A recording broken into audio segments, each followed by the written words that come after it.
নমস্কার বন্ধুরা, আজ বলবো হিরণ্ময় গঙ্গোপাধ্যায়ের গল্প গ্রন্থ মূত্রপদাবলী নিয়ে। প্রত্যক্ষ সময় চেতনা, জীবন অভিজ্ঞতা, সুস্পষ্ট রাজনৈতিক বোধ, দর্শনের অধিবিদ্যা, ভাষার সচেতন প্রয়োগে তিনি এই গল্প গ্রন্থটি লিখেছেন। বলা ভালো, এই সমস্ত দক্ষতাগুলো থাকলে এমন গল্প বা উপন্যাস এর জন্ম দেওয়া সম্ভব হয়। প্রথমেই একটি কথা বলে নিতে চাই, এগুলি গল্প, কিন্তু প্রত্যেকটির মধ্যে উপন্যাসের বীজ রয়েছে। কেননা উপন্যাসের যে বিষয়, সেই একটা বিরাট সময়কে, বড় সময়কে তিনি টুকরো টুকরো আকারে এর মধ্যে সাজিয়ে দিয়েছে। কিন্তু সেখানে সেই সাজানোয় কোথাও জড়তা নেই, কৃত্রিমতা নেই। কেননা ভাষার বহুমুখী বিন্যাস, ভাষার সচল প্রবাহে তা জীবন্ত হয়ে গেছে। সেই সঙ্গে আছে হিরণ্ময়ের রাজনৈতিক বোধ, সভ্যতা, উন্নয়ন, পুঁজিবাদ, রাষ্ট্র, প্রলেতারিয়েট, শ্রেণীচিত্র, কৃষি, শিল্প সম্পর্কে তার অভিজ্ঞতা। এই বহুমুখী বিন্যাসের ফল এই গ্রন্থটি। গ্রন্থের প্রেক্ষাপট, মানে সবগুলো গল্পেরই প্রেক্ষাপট আসানসোল, পুরুলিয়ার প্রান্ত এবং নগর। কয়লা খনি, ইসিএল, পুরুলিয়া চাষাবাদ, পুরুলিয়ার চাষাবাদ, আসানসোলের ওয়াটার, শিল্পায়ন, উন্নয়ন, পার্টির পরিবর্তন, কয়লায় পুঁজি নিয়োগ,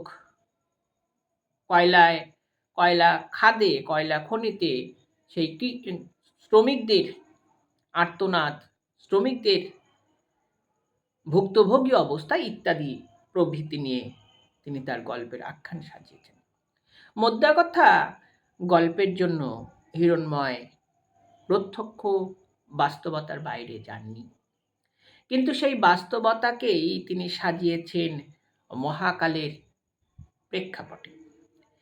এই যে আমাদের ঘটমান বাস্তব, বিশেষ করে নিম্নবিত্ত প্রান্তিক বাস্তব, সেই বাস্তব নিয়ন্ত্রিত হচ্ছে পার্টি, রাষ্ট্র, রাজনীতি, পুঁজিবাদ, কর্পোরেট ভোগবাদের নামে।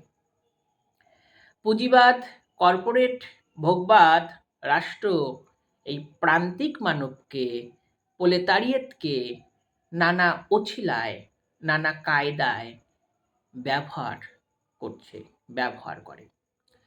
কৃষকের যে একটা স্বাধীন সত্তা ছিল, কৃষকের যে একটা নিজস্ব এখতিয়ার ছিল, স্বাধীনভাবে সে ফসল ফলাতে পারত, বিক্রি করতে পারত, সেই পরিসরটিকে ভেঙে দেওয়া হবে। কেননা প্রথম বিশ্ব কৃষি উৎপাদনের পরিসর হিসেবে তৃতীয় বিশ্বকে ঠেলে দিয়েছে, এবং তৃতীয় বিশ্বের পুঁজিবাদ, কর্পোরেট হাউস দেখাচ্ছে কৃষি একটা লাভজনক প্রজেক্ট। আজকের কৃষি ইন্ডাস্ট্রিতে রূপান্তরিত। ফলস্বরূপ কৃষির স্বাধীন অবস্থাকে, কৃষকের স্বাধীন অবস্থাকে ভেঙে দাও। ধীরে ধীরে ইন্ডাস্ট্রি, বাণিজ্য সেখানে প্রয়োগ করে জমিকে হাতিয়ে নাও, জমিকে ধ্বংস করে দাও। শেষ বেলায় কৃষক অতিরিক্ত দামে সেই কর্পোরেটের কাছ থেকেই সেই ফসল কিনবে।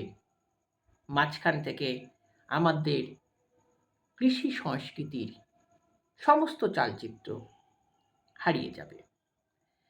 এই যে দ্বন্দ্ব, যেটা সভ্যতারই দ্বন্দ্ব বলতে পারি বা আধুনিকতার দ্বন্দ্ব, এই রংচঙে আধুনিকতা, পুঁজিবাদের আধুনিকতা, সভ্যতার আধুনিকতার নামে প্রকৃত আধুনিকতাকে ধ্বংস করার যে কায়দা, কৌশল, তার বিরুদ্ধে দাঁড়িয়ে আছেন গল্পকার হিরণ্ময় গঙ্গোপাধ্যায় এবং তার চরিত্ররা। আরেকটি আছে প্রলেতারিয়েত সমাজ। এই নিম্নবিত্তের সর্বস্ব হারা এই সমাজ রাষ্ট্র, পুঁজি, ভোগবাদ, কর্পোরেট হাউস, রাজনীতি, পার্টি সবার কাছেই ব্যবহৃত হচ্ছে, এমনকি কমিউনিস্ট পার্টির কাছেও। কমিউনিস্ট পার্টির দিন বদলে গেছে, রাজ্যের শাসনে তৃণমূল এসেছে, বিজেপিও আসানসোলে নিজের আধিপত্য প্রতিষ্ঠা করেছে। সমস্ত পার্টি এই প্রলেতারিয়েতকে ব্যবহার করছে। পার্টি মূল লক্ষ্য পুঁজিবাদের বিকাশ, এমনকি কমিউনিস্ট পার্টিরও মূল লক্ষ্য ধনতন্ত্রের বিকাশ। উন্নয়নের নামে, পুঁজিবাদের নামে পার্টি বুর্জোয়ারাজে ভেসে যায়, কিন্তু এই প্রলেতারিয়েত সমাজের কোনো উন্নতি ঘটে না, ঘটবেও না। প্রলেতারিয়েত সমাজের মুক্তি নেই, কেননা পার্টির প্রয়োজন এই সমাজকে, অন্তত ভোটের জন্য। ভোটে জেতার কৌশল হিসেবে এদেরকে প্রয়োজন। এরাই বোম বানাবে, এরাই বোম ছুড়বে, এরাই মরবে, এরাই মিছিল করবে, এরাই ভোট লুটপাট করবে, এরাই ব্যবহৃত হবে, এদেরকে ব্যবহার করতে হবে। রাজনৈতিক কর্মী, পুঁজিবাদ জানে এটা। এই যে গোটা একটা দ্বন্দ্ব চরিত, একটা গোটা বিধ্বংসী পরিসর, যে পরিসর আমাদের ক্রমে ক্রমেই ধ্বংস করে দিচ্ছে, আমাদেরকে মুছে দেওয়ার চেষ্টা করছে, তার বিরুদ্ধে হিরণ্ময়ের সমস্ত চরিত্ররা প্রতিবাদ জানাচ্ছে এবং তার সমস্ত চরিত্রদের অবস্থান পুঁজিবাদ, রাষ্ট্র, কর্পোরেট সংস্কৃতির বিরুদ্ধে এবং প্রচলিত যে আধুনিকতা, সেই আধুনিকতাকে হিরণ্ময় মানেন না। তিনি একটি নিজস্ব আধুনিকতা আবিষ্কার করতে চেয়েছেন এবং তা একই সঙ্গে প্রগতিশীল, একই সঙ্গে প্রতিক্রিয়াশীল। তার এই যে প্রলেতারিয়েত লুম্পেন চরিত্রগুলো, এগুলোকে এরা চুরি করে, বাটপাড়ি করে, মানুষের মাথায় মুতে দেয়, খিস্তি দেয়, কিন্তু কেউ অমানবিক নয়, কেউ ভুল বোঝাবুঝি তাদের আছে, কিন্তু কেউ অসহিষ্ণু নয়। তাদের একটা জীবন দর্শন আছে, তারা ধর্ষণের বিরুদ্ধে কথা বলে, তারা অতিরিক্ত ছিনিয়ে নেওয়ার বিরুদ্ধে কথা বলে, যেটুকু প্রয়োজন সেটুকু নিয়েই তারা বাঁচতে চায়। এই আত্মবিশ্বাস তাদেরকে বাঁচিয়ে রেখেছে এবং বংশ পরম্পরায় তারা চোর থেকে যাচ্ছে, তারা ডাকাত থেকে যাচ্ছে, তারা চুরি ছিনতাই করে বেঁচে আছে। বংশ পরম্পরায় তাদের উন্নতি ঘটেনি, ঘটবেও না। কিন্তু সমাজ তো বদলে গেছে, সমাজের ভাষা বদলে গেছে, বাঁচার পরিসর বদলে গেছে, ফলস্বরূপ তাদেরকে নতুন অভিজ্ঞতায় যেতে হচ্ছে। অবশ্যই যেতে হচ্ছে, কেননা যে লুলারা চুরি ডাকাতি ছিনতাই করত, এখন Paytm, ATM, PhonePe, Google pay ইত্যাদির যুগে চুরির পরিসর নেই, কারো পকেটে তো পয়সা নেই, সকলেই সোনার নেকলেসের বদলে নকল গহনা পরছেন, তাহলে চুরি করবে কি করে? পরিসর বদলে দিতে হচ্ছে। এই যে সমাজতাত্ত্বিক ভাষ্য, সেই সমাজতাত্ত্বিক ভাষ্যই হিরণ্ময়ের গল্প পরিসর। এরা প্রতিবাদ করে, সে পথ হয়তো ভুল, বিভ্রান্তি পথ, তবুও এরা নিজেদের অস্তিত্বকে প্রমাণ করতে চায়, জানান দিতে চায়, কেননা রাষ্ট্র এদেরকে বারবার ব্যবহার করছে, ব্যবহৃত হচ্ছে।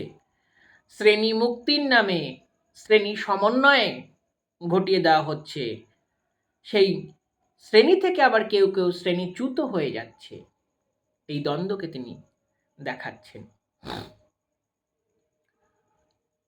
দেবেশ রায়ের বাঘারু যেমন ব্যারেজ থেকে উন্নয়নকে প্রত্যাখ্যান করেছিলেন, হিরণ্ময়ের সমস্ত চরিত্ররা পুঁজিবাদ, রাষ্ট্র, কর্পোরেট হাউসকে প্রত্যাখ্যান করেছে।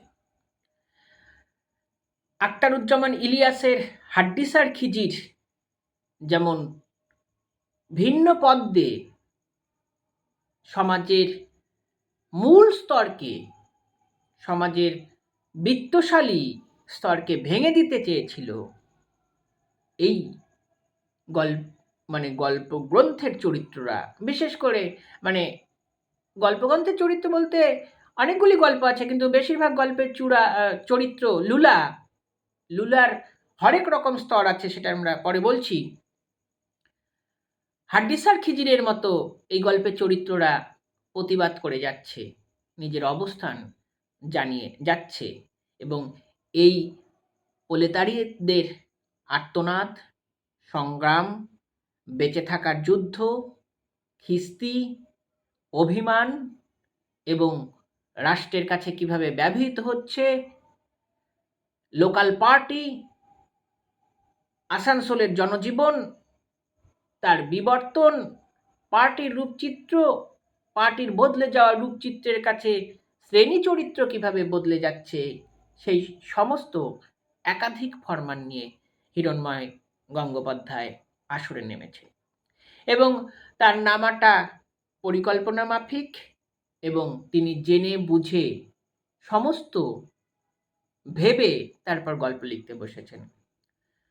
ফলস্বরূপ খুব সুস্পষ্টভাবে বোঝা যাচ্ছে গল্প লেখাটা, গল্পের বিষয়টা তিনি আগে মাথায় ছক করে নিয়েছেন, কোথায় তিনি থামবেন, কোথায় তার এই পরিসরটাকে শেষ করবেন। তার মধ্যে অজস্র তত্ত্ব রয়েছে, অজস্র মৌলিক চিন্তাভাবনা, রাজনীতি, রাষ্ট্র, সমাজতত্ত্ব, কমিউনিস্ট পার্টি, লেনিন, মার্কস, ধনতন্ত্র, শ্রেণীতন্ত্র সমস্ত নিয়ে, এবং সময়ের আবহমান কালের প্রবাহ, কৃষির খুঁটিনাটি, শিল্পায়ন এবং কৃষিকে ইন্ডাস্ট্রিতে পরিণত করা, কৃষির বিপন্ন অবস্থা, কৃষক বিদ্রোহ সমস্ত নিয়ে হিরণ্ময় গঙ্গোপাধ্যায় এক হৈ কাণ্ড বাঁধিয়েছেন। এই গল্প গ্রন্থটি এ কারণেই এই সময়ের প্রেক্ষাপটে উল্লেখযোগ্য।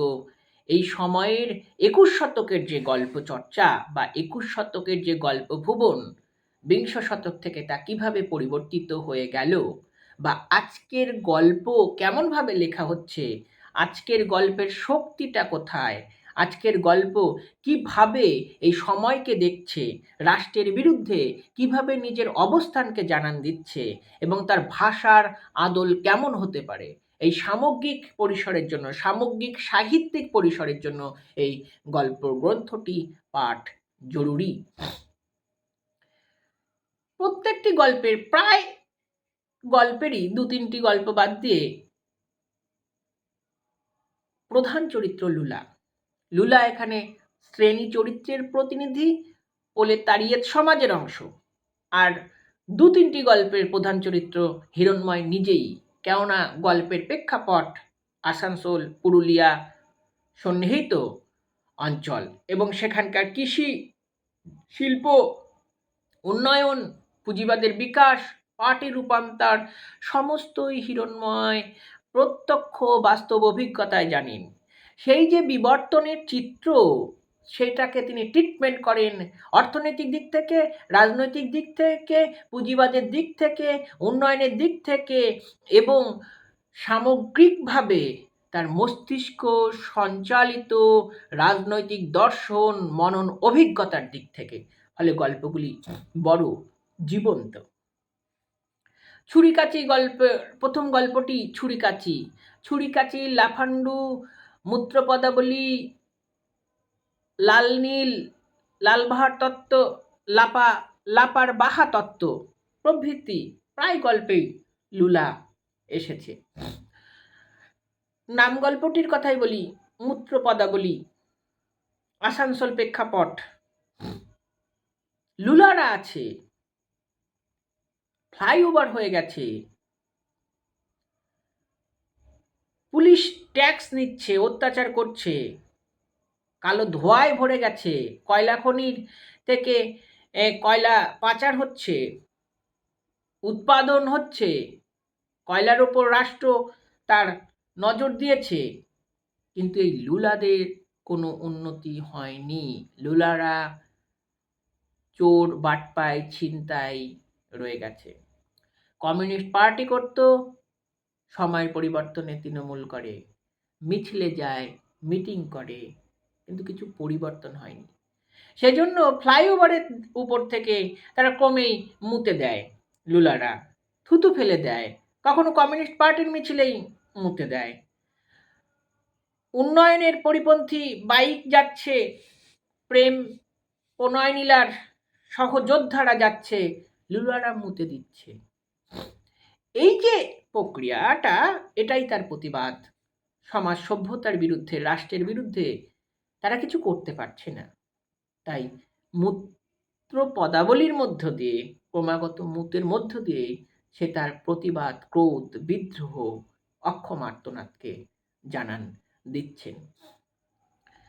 ছুরিকাচি গল্পেও একইভাবে সেই চোর ছিনতাই লুলাদের কথা আছে। কখনো কোনো কোনো গল্পে দেখা যাচ্ছে যে চোরেদের মানে চোর ছিনতাই লুলা থেকে সে নিজে একটু উপরের স্তরে উঠে এসেছিল, পার্টি নেতাদের সঙ্গে বেশ ভালো পরিচয় হয়েছিল, পুলিশ তাকে সম্মান দিত, কিন্তু পার্টি প্রয়োজনে ত্যাগ করেছে এবং পার্টি তো বারবার ভোগ করতে চেয়েছে। লুলার কাজই ছিল ভোট দখল করা, সংগ্রহ করা। লুলাদের এই ব্যবহৃত শ্রেণী চরিত্র বদলে যাবে লাপারবাহা তত্ত্বগল্পে এসে। ততদিনে লুলারা বুঝে গেছে তারা শুধু ব্যবহৃত হচ্ছে, কিন্তু নিজের অস্তিত্ব তো বাঁচিয়ে রাখতে হবে। এবং রাজনীতির পালা বদলে জীবনের সমীকরণ বদলে গেছে। তৃণমূল রাজনীতি প্রলেতারিয়েতকে ব্যবহারের অন্য সমীকরণ নিয়ে এসেছেন। বিভিন্ন প্রকারের ভাতা দেওয়া হচ্ছে, ভোটের আগে অর্থ দেওয়া হচ্ছে, টাকা দিয়ে ভোট করানো হচ্ছে, এবং লুলারা বুঝে গেছে আজ ভোট মানেই টাকা। এবং ফলস্বরূপ লুলারা যে পার্টিকে পছন্দ করে ভোট দিত বা দেয়, সেই পার্টি তো ভোটে জেতার পর নিজের সেই ব্যক্তি পার্টি বদল করে। লুলারা বুঝে গেছে যে কে কোন পার্টি করলো, কে ভোটে জিতলো, কে ভোটে হারলো, কিছু যায় আসে না। ভোট দাও, টাকা দাও, ভোট নাও, মিছিলে লোক ভরাতে হবে, টাকা দাও। মাঝখান থেকে বড় পরিসর ভেঙে গেছে। আসানসোল শিল্পনগরীতে রূপান্তরিত হচ্ছে, পরিবেশ দূষণের সমস্যা চারিদিকে ছড়িয়ে পড়েছে, এবং লুলাদের তাতে কিছু যায় আসে না। আন্তর্জাতিকতার জিডিপি বাড়লো না কমলো, উৎপাদন বৃদ্ধি হলো কি হলো না, তাতে যায় আসে না। লুলারা জানে সব শালাই একই, অর্থাৎ বিজেপি, তৃণমূল, কমিউনিস্ট পার্টি সবাই পুঁজিবাদকেই প্রাধান্য দেবে, ধনতন্ত্রকে প্রাধান্য দেবে এবং নিজেদের ক্ষমতাকে বৃদ্ধি করবে। আমাদের কথা কেউ ভাববে না। আমরা যতটুকু পারি ততটুকু গ্রহণ করে নিই, আমরা নিজেদের মতো বাঁচার চেষ্টা করি। আবার দুটি গল্প, বিশেষ করে ওরাওরি এবং লাল নীল, এ দুটি হিরণময়ের জীবনের গল্প, খুবই চমৎকার গল্প। ওরাওরি গল্পে যে আমাদের ভিত্তিহীন কৃষি, যে আমাদের যে কৃষি ব্যবস্থা ছিল, জৈব প্রযুক্তির কৃষি ব্যবস্থা, দেশীয় উৎপাদন, শিবায়ন কাব্য পড়লে আমরা দেখব আমাদের প্রচুর পরিমাণে প্রচুর রকমের ধান ছিল, সেই ধানগুলো তো হারিয়ে গেছে। কৃষক একবার যদি তার উৎপাদিত বীজকে হারিয়ে ফেলে, তাহলে সেই ফসল কিন্তু হারিয়ে গেল, সেই প্রজাতি কিন্তু হারিয়ে গেছে। এবং কৃষি আজ লাভজনক প্রজেক্ট, কর্পোরেট কৃষিতে নজর দিয়েছে, কর্পোরেট দখল করতে চায়। কৃষি আজ ইন্ডাস্ট্রি। যে কৃষক এত বছর ধরে কৃষিকাজ করে এসেছে, যে কৃষক এত বছরের অভিজ্ঞতায় কৃষিকাজ করে এসেছে, যে কৃষিতে এতকাল গৃহস্থের ঘর সংসার চলেছে, সেই কৃষিতে আজ লোকসান হয় কিভাবে?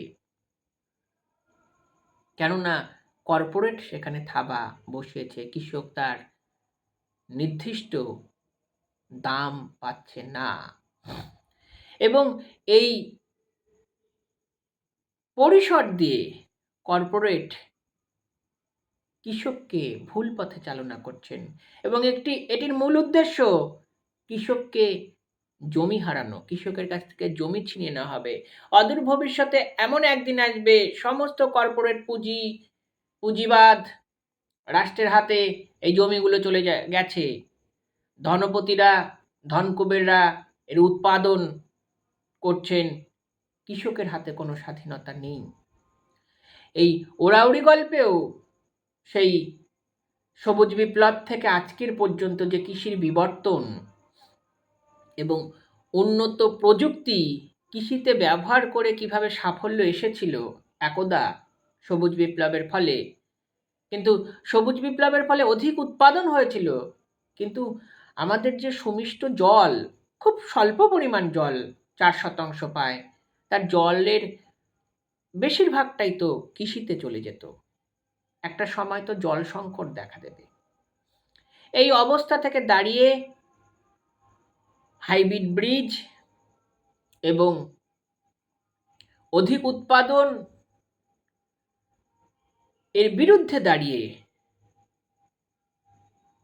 হিরণ্ময় নিজস্ব পদ্ধতিতে চাষ করতে চেয়েছেন, যে চাষ প্রক্রিয়াটা আমাদের এতকালের পরিসর ছিল, দেশীয় পদ্ধতিতে। এবং তাতেও দেখা যাচ্ছে উৎপাদন খুব বেশি হচ্ছে, খুব ভালো ফসল হচ্ছে। আসলে প্রযুক্তির থেকে বাড়িয়ে, ভোগবাদ ইন্ডাস্ট্রি থেকে বাড়িয়ে, কর্পোরেট পুঁজির বিরুদ্ধে গিয়ে হিরণ্ময় নিজস্বভাবে ফসল উৎপাদন করে দেখাচ্ছেন যে না, এটা সম্ভব। এবং লাল নীল গল্পেও তাই। কৃষককে ভোগবাদের স্বপ্ন দেখানো হচ্ছে, কৃষককে নাগরিক বিনোদনের স্বপ্ন দেখানো হচ্ছে, কৃষককে সভ্য আধুনিক করে তোলা হচ্ছে। এর একটাই অর্থ, কৃষক তার জমি বিক্রি করে দিক। এই যে ভোগবাদ, পুঁজিবাদের শ্রেণীচিত্র, এই যে মুনাফাভোগী সম্প্রদায়ের লোভ আকাঙ্ক্ষা, যা তৃতীয় বিশ্বের কৃষি সংস্কৃতিকে তো ধ্বংস করবেই, সেই সঙ্গে আমাদের এতকালের চালচিত্রকে ধ্বংস করে আমাদের একদা পথে নামাবে, তার বিরুদ্ধে হিরণ্ময় দাঁড়িয়ে আছেন, এই গল্পগুলি লিখছেন। এই লাল নীল গল্পের নায়কও দীর্ঘদিন কৃষিকাজ করেননি, শহরে থেকেছেন, দিল্লির কৃষক বিদ্রোহ দেখেছেন, ঘরে বসে টিভিতে পেপারে সংবাদ শুনছেন, বুঝে যাচ্ছেন যে কৃষিকে কর্পোরেট হাউস পুঁজিবাদ কোন দিকে নিয়ে যাচ্ছে। ফলস্বরূপ সে গ্রামে গিয়ে নিজেই চাষাবাদ করেছেন। এবং এইসব গল্প কিন্তু একটা আইডিয়াল মডেল, অন্তত আমাদের কৃষি উৎপাদনের ক্ষেত্রে।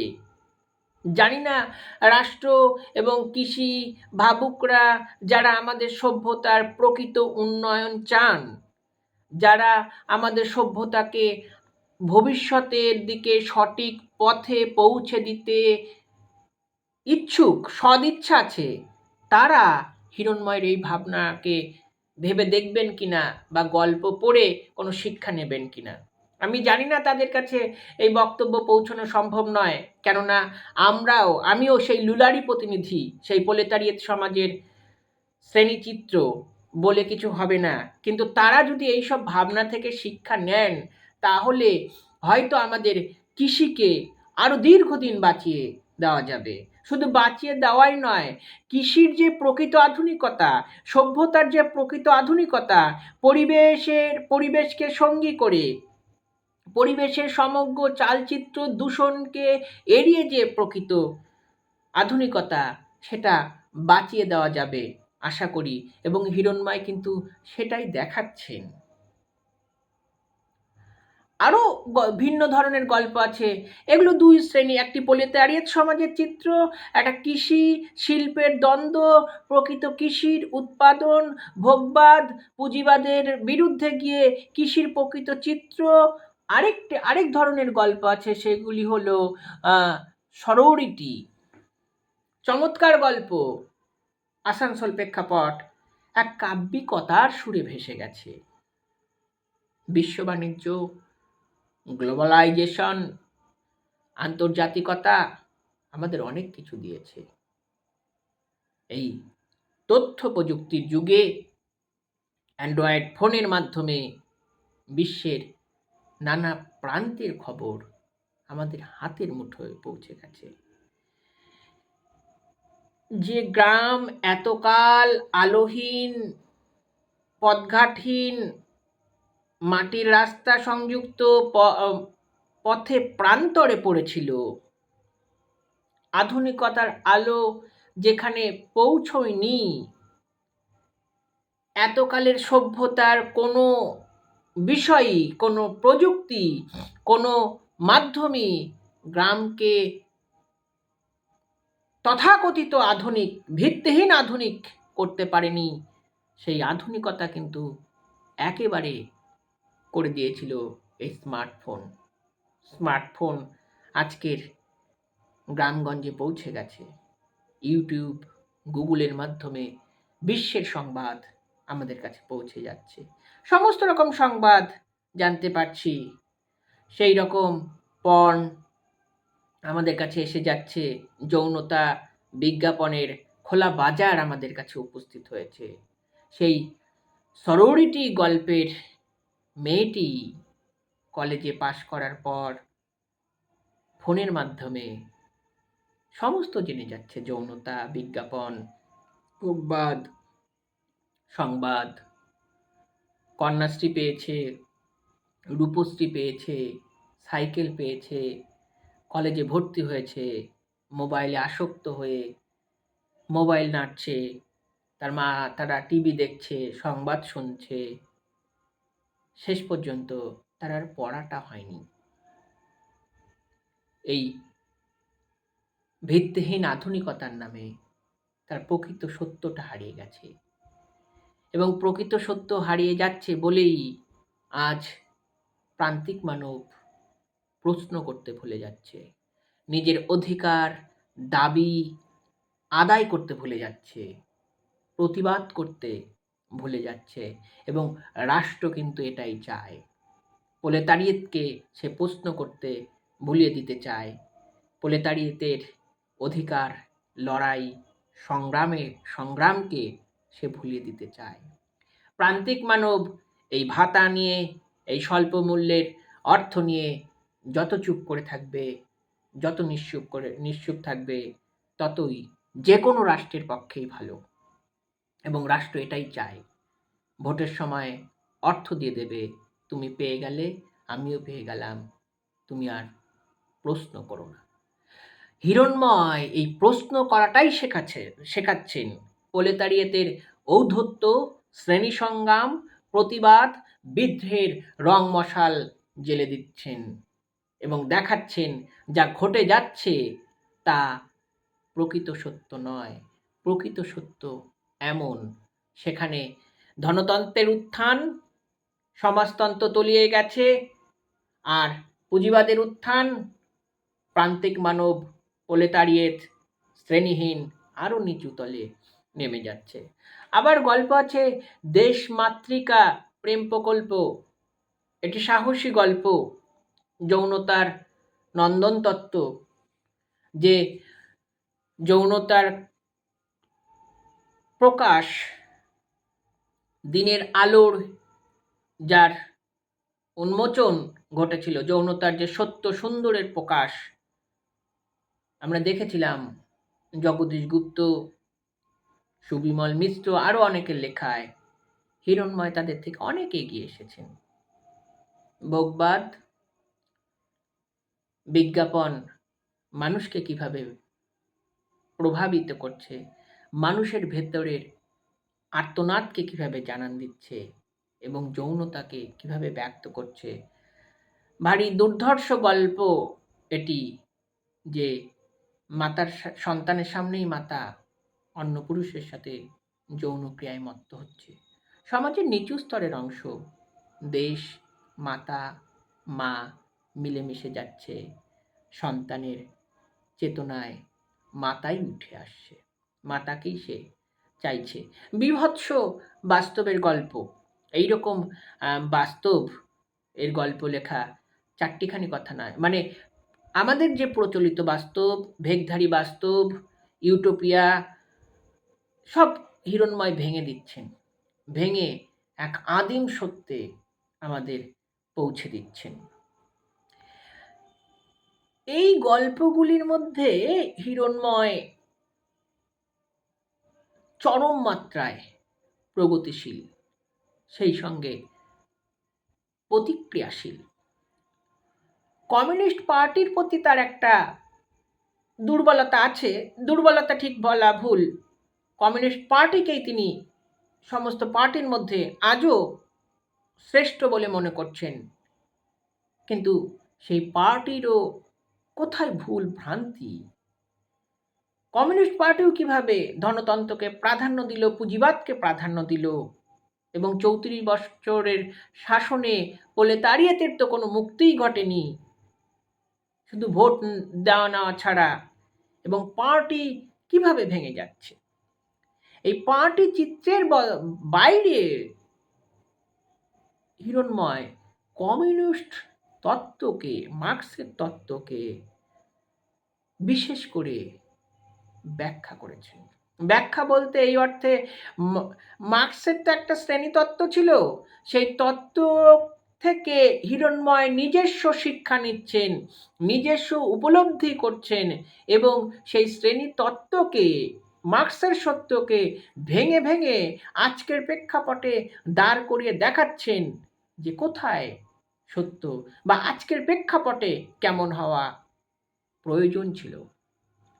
বিপ্লব হয়নি, হবেও না, হবার প্রয়োজনও নেই।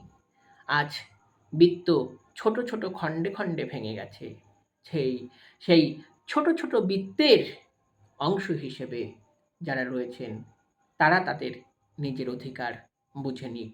লুলারা নিজের মতো করে বিভিন্ন পন্থায়, বিভিন্ন পরিসরে নিজেদের অস্তিত্বকে প্রমাণ করতে চাইছেন, প্রতিবাদ করতে চাইছেন, এবং নিজের অধিকার আদায় করে নিতে চাইছেন। কোনো কোনো ক্ষেত্রে সেই পথ ভুল, চুরি, ছিনতাই, কখনো মুতে দেওয়া, কখনো খিস্তির বন্যায় ভাসিয়ে দেওয়া, কখনো যৌনতা, তবুও রাষ্ট্রকে তারা ছেড়ে দেয়নি, রাষ্ট্রের বিরুদ্ধে তারা চুপ করে থাকেনি। এই যে একটি শ্রেণী চরিত্র নিজের সাহস নিয়ে রাষ্ট্রের বিরুদ্ধে ক্রমাগত কথা বলছে, এবং হিরণ্ময় তাদের নিয়ন্ত্রক। হিরণ্ময় দেখাচ্ছেন প্রলেতারিয়েত কিভাবে ব্যবহৃত হচ্ছে, এবং রাষ্ট্র কিভাবে প্রলেতারিয়েতকে ব্যবহার করছেন, এবং তার কত নানা ছক। সেই ছকের মধ্যে গিয়ে প্রলেতারিয়েত নিজের অস্তিত্বকে ঘোষণা করছেন। এখানেই হিরণ্ময়ের আধুনিকতা। ধন্যবাদ।